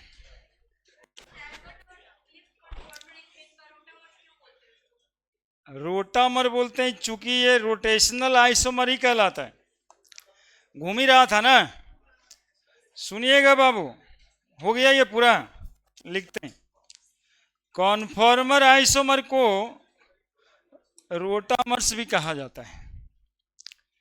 खैर, अभी और थोड़ा सा बातें करनी है इसमें। अकॉर्डिंग टू स्टेबिलिटी बात करनी थी अभी। अकॉर्डिंग टू स्टेबिलिटी ये पहला स्ट्रक्चर बना दिए, ये दूसरा बना दिया, ये तीसरा बना दिया, ये चौथा बना दिया, ये पांचवा बना दिया और ये छठा बना दिया। छठो बनाए। इस छहों में कौन सबसे ज्यादा स्टेबल है? कौन सबसे ज्यादा स्टेबल है? ये एंटी स्टैगर्ड है ना। तो according to stability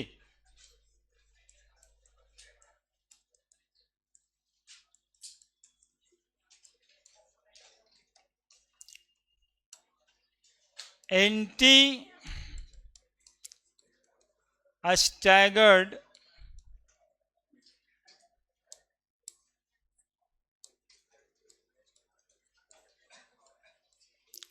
conformer is more stable than gauge staggered conformer. Gauge is more stable than partial eclipsed conformer.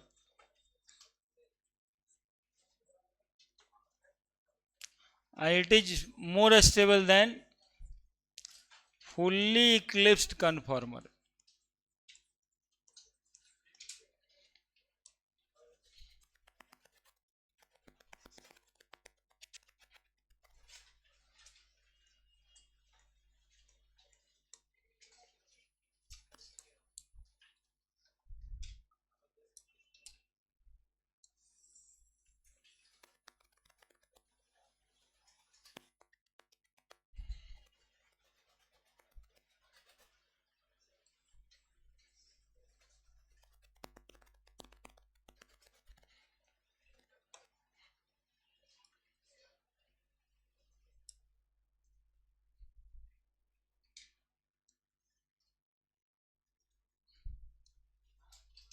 लिख दिए।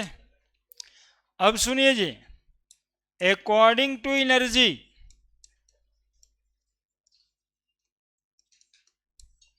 ठीक इसका उल्टा, सबसे कम energy anti staggered conformer.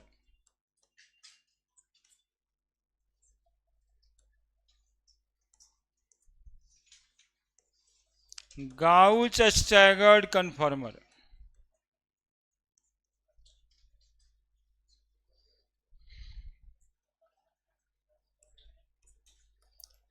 Partial eclipse conformer.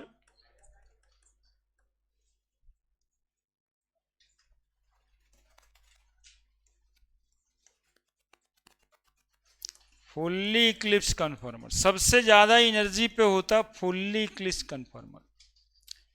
बोलेंगे सर एकांत जगह पे कोई और कुछ होता है क्या? तो केमिस्ट्री है, नहीं है, होगा, ऐसा संभव है क्या? ये तो जनरल ट्रेंड है, लेकिन इसके अलावा भी कुछ बात तो होता ही होगा ना। बात नहीं होगा तो मजा थोड़े आएगा। तुम लोग तो इतना ही में थक जाता है। बात यहां से शुरू होता है ना कभी कभी। थोड़ा बड़ा बनने की कोशिश करिए इस सब मामले में, पढ़ाई वाला मामले में। सोच के आप कुछ नहीं कर सकते हैं, अभी उम्र न हुआ है।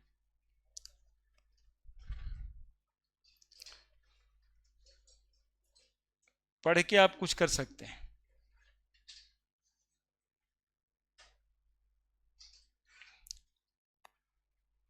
सोचने से आपके कुछ होने वाला फिलहाल 2-4 साल तो नहीं।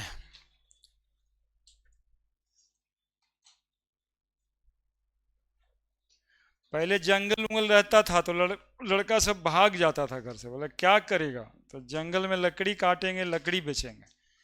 तब जंगल भी कम है, लकड़ी कोई खरीदेगा भी नहीं, क्योंकि जलाने के लिए अब गैस है घर में, तो एक रोजगार वैसे ही समाप्त है। और बोलता था जंगले में रह भी जाएंगे कहीं खोपड़ा बना के, तो जंगल में अब आतंकवादी रहता है, जानबे करते हो। तब कोई जगह नहीं है, बिना पढ़े कुछ होने वाला नहीं। अच्छा, तो तुम तो इस 7वां से ट्राई कर रहा, अभी तक बढ़ा नहीं। लंबा कहाँ हुआ। देखो, अब देखो जी, एक जगह है जहां पर यह दिक्कत होता है।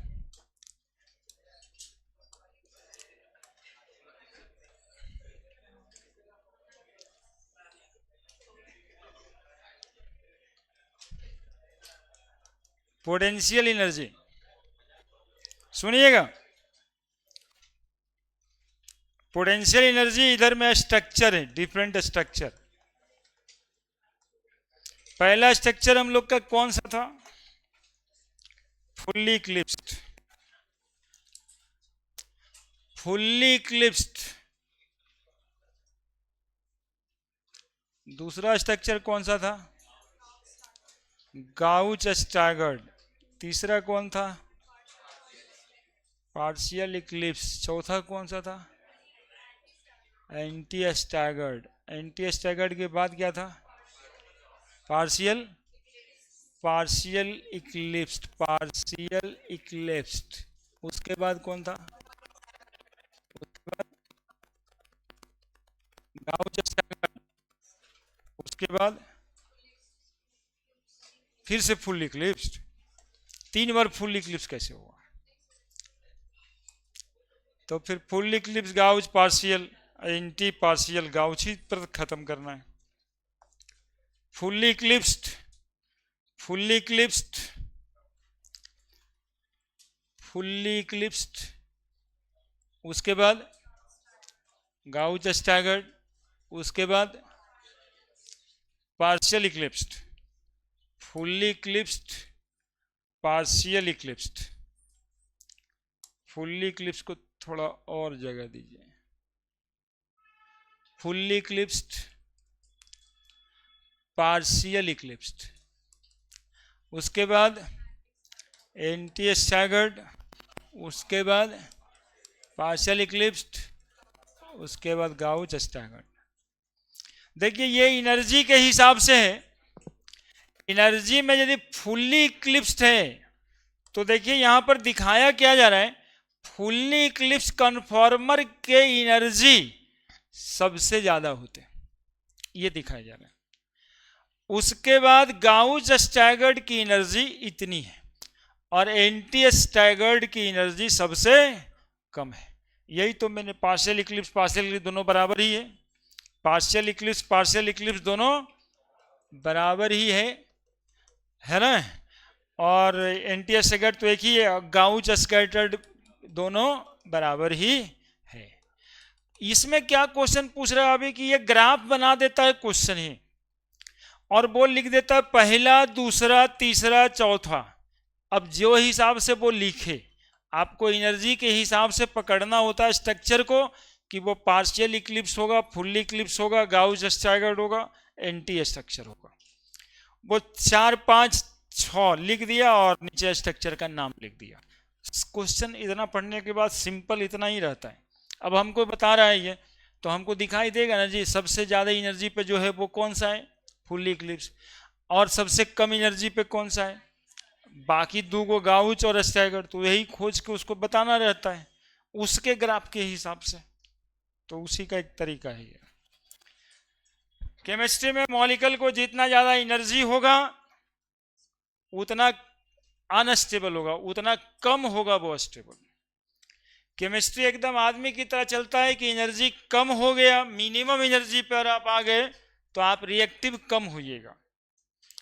आपकी एनर्जी ज़्यादा है तो आप रिएक्टिव भी ज़्यादा होंगे। रिएक्टिव ज़्यादा होंगे मतलब स्टेबल कम होंगे, रिएक्टिव ज़्यादा होंगे तो स्टेबल कम होंगे। एक बात और करनी है, जल्दी से लिखिए।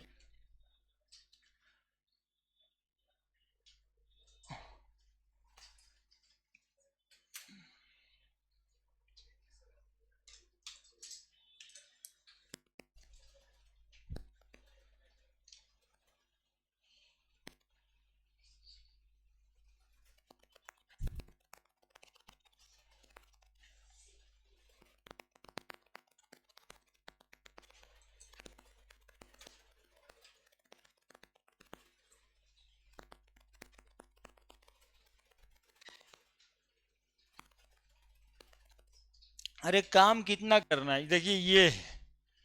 अब इसमें थोड़ा बहुत यदि किसी को कुछ रह जाता है तो यूट्यूब चैनल पे भी वीडियो रहता है, हमारा ही रहता, अभी जो पढ़ाए एग्जैक्ट वही रहेगा, तो एक बार थोड़ा सा उसको गो थ्रू कर देना चाहिए।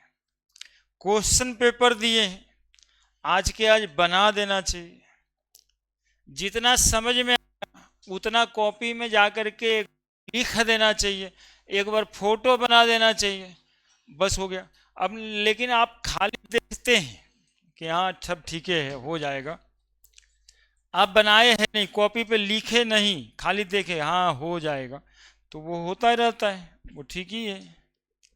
आपको लगता है तो कॉपी वाल के तरफ से भी लगता है हाँ ठीक है, जैसे तुमको दो आँख से देख रहे हो, हाँ हो जाएगा, कॉपियो तुमको दो आँख से देख रहा है, हाँ हाँ ठीक है हो जाएगा है ना। भले बाद में कॉपी देख करके मुंह ऐट के बोले हैं, इस हम पहले बोले थे इससे ना होने वाला है खाली हो जाएगा वाला है ना, कॉपी बोल देता है ये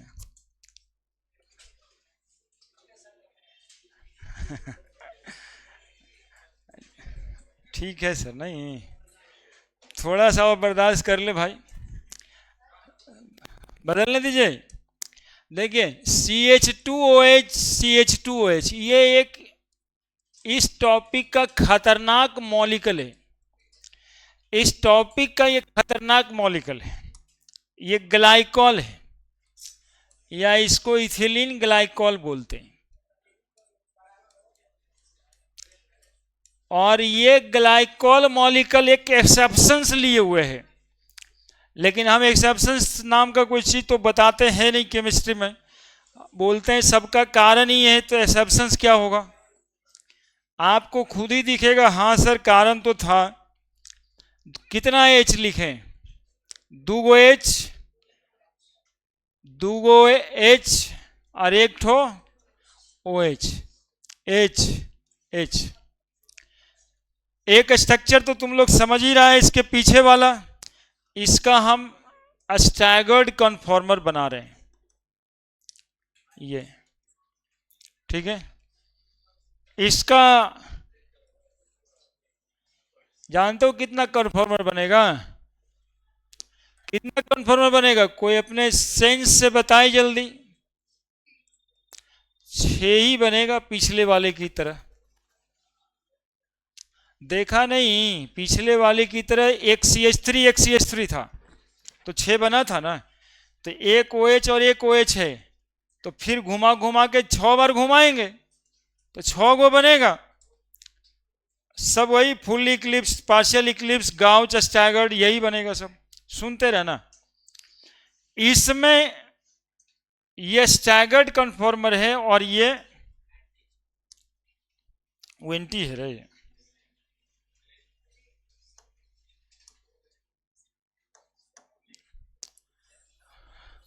ला ये है, ये नहीं है, तुम लोग अकबका के कुछ नहीं करता है।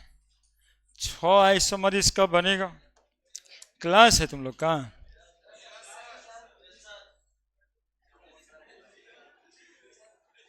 क्लास है,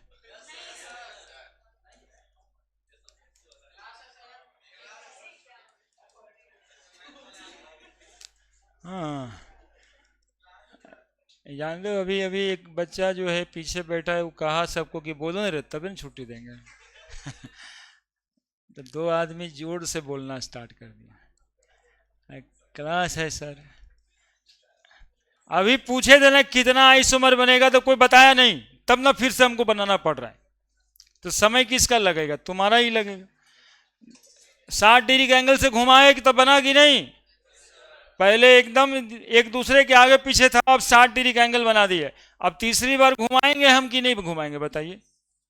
तो छुट्टी कैसे दें? तीसरा बार घुमाना पड़ रहा है। एच एच, अब बोलिए वो एच कहाँ गया?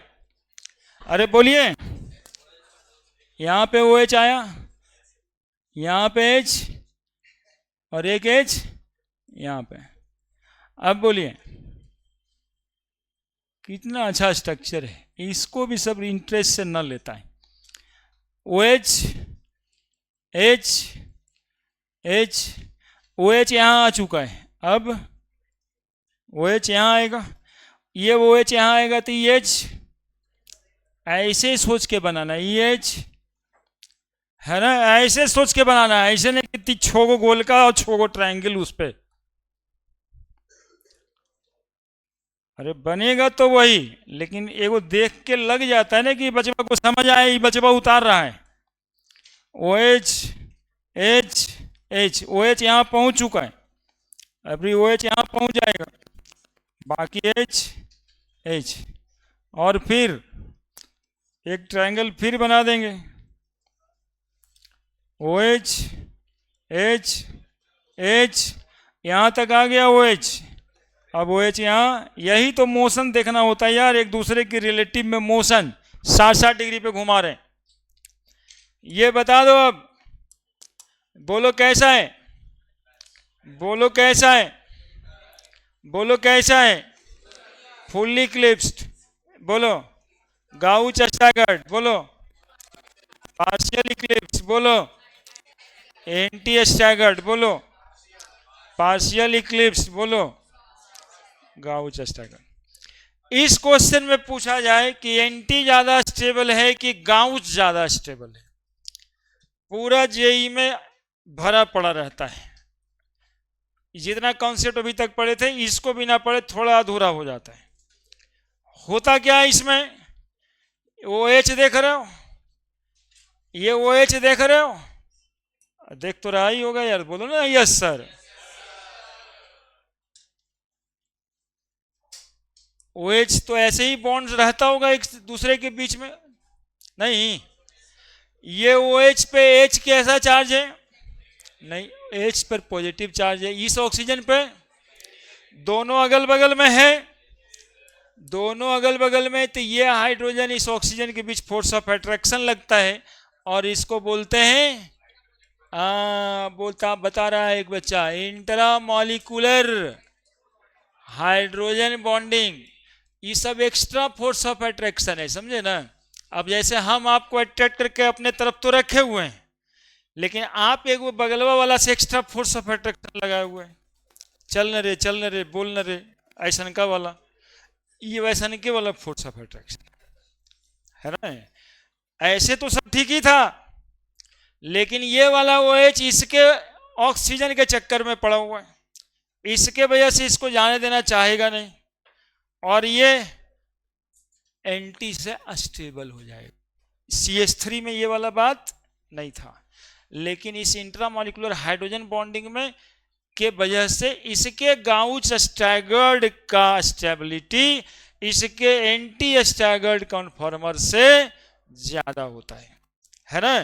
तो इसको वहां एक्सेप्शंस में लिखते हैं, चूंकि हम कारण बता रहे हैं तो एक्सेप्शंस की बातें नहीं करते, कि जहां कारण हो ही गया तो एक्सेप्शंस क्या, उसमें इंट्रामॉलिक्यूलर हाइड्रोजन बॉन्डिंग लग रहा था क्या? तो नहीं लग रहा था, इसमें इंट्रामॉलिक्यूलर हाइड्रोजन बॉन्डिंग लग रहा है। तो हम लोग को ये समझना है कि इथिलीन ग्लाइकोल का गाउस स्टैगर्ड कन्फॉर्मर ज्यादा स्टेबल होता है, किससे? एंटी स्टैगर्ड कन्फॉर्मर से। एडवांस हो जाएगा यदि पढ़ेगा ऐसे तो, समझे ना? ध्यान नहीं देता है बच्चा बीच में, इसलिए बाद में CUT कहने लगता है कि हम सर सोच रहे हैं ना CUT ठीक है ना।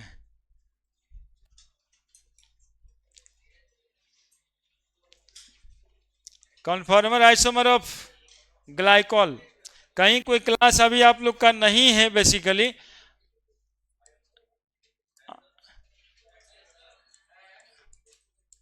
है कॉन्फॉर्मर आइसोमर ऑफ ग्लाइकॉल नहीं है, झूठ बोलता है। कॉन्फॉर्मर, हाँ,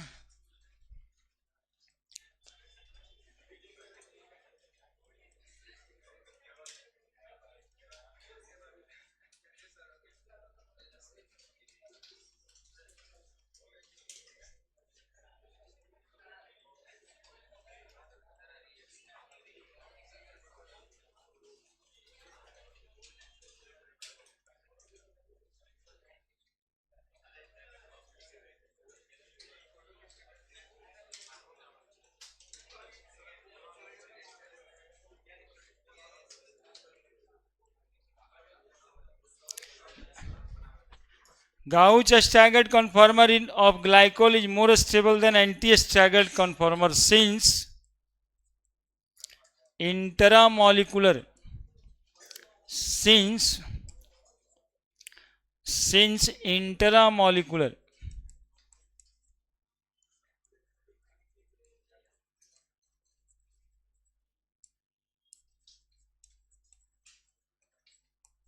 hydrogen bonding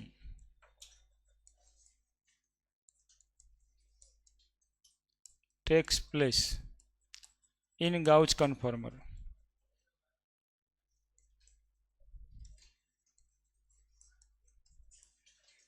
है ना, इन गाउज कन्फर्मर यहाँ पे है ना, इंट्रामॉलिकुलर हाइड्रोजन बॉन्डिंग लग जाता है, इसलिए गाउज कन्फर्मर ज्यादा स्टेबल हो जाता है। किससे?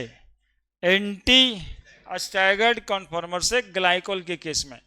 अब यही वाला कॉन्सेप्ट यदि यहाँ पे फ्लोरीन होता तब भी लगता, तो ये कॉन्सेप्ट है, नॉट द एक्सेप्शंस की भाई इसमें इसका ये उल्टा उसको छोड़ करके नहीं। यदि कोई भी केसेस रहेगा जिसमें इंट्रामॉलिक्यूलर हाइड्रोजन बॉन्डिंग हो सकता है गाउच स्ट्रक्चर में, तब वो ज्यादा स्टेबल हो जाएगा।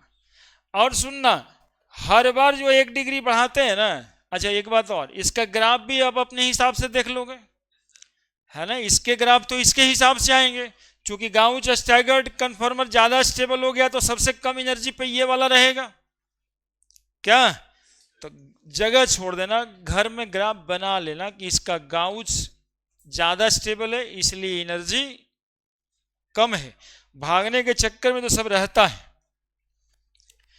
दूसरा एक बात और बता दें, हर 1 डिग्री पे एक स्ट्रक्चर बनाया जा सकता है, उस हिसाब से बाकी सारे कन्फर्मर का नाम अस्क्यू कन्फर्मर होता है ना, अस्क्यू कन्फर्मर, सारे कन्फर्मर का नाम इतना को छोड़ करके अस्क्यू कन्फर्मर होता है। हर 1 डिग्री पे, आधा डिग्री पे आप बन सकता है, 1 डिग्री पे जरूरी नहीं, आधो डिग्री पे बन सकता है, आधा डिग्री भी जरूरी नहीं, कोना डिग्री पे बन सकता है, कोना डिग्री जरूरी नहीं, 0.1 डिग्री पे बन सकता है। इसी वजह से बोलता है infinite number of conformer is possible. और सारे कन्फर्मर क्या कहेंगे? अस्क्यू कन्फर्मर।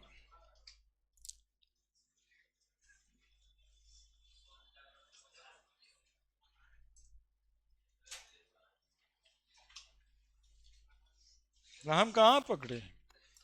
अब यही बतवा लिख देना ज्यादा अच्छा न है, तुम लोग पे छोड़ देंगे, तुम लोग जाके घर में याद नहीं रहेगा। अकॉर्डिंग टू स्टेबिलिटी, अपने से लिखा कहाँ कोई अभी तक? कौन स्टेबल ज्यादा है, जल्दी बोलो। गाउच स्टैगर्ड कन्फर्मर ज्यादा स्टेबल है।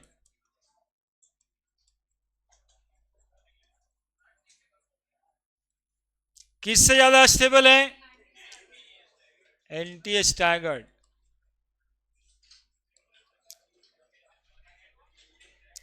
एंटी स्टैगर्ड किससे ज्यादा स्टेबल है? बाकी जैसे था वैसे ही है, बाकी जैसे था वैसे ही है। अकॉर्डिंग टू एनर्जी, एनर्जी के केस में भी गाउच स्टैगर्ड की एनर्जी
अस्क्यू कॉन्फॉर्मर लिखें, अस्क्यू कॉन्फॉर्मर। कौन कॉन्फॉर्मर? Askew conformer. और एक रोटामर कोई बच्ची बता रही थी, तो conformer isomer, isomer possible due to rotation of carbon carbon single bond, so they called as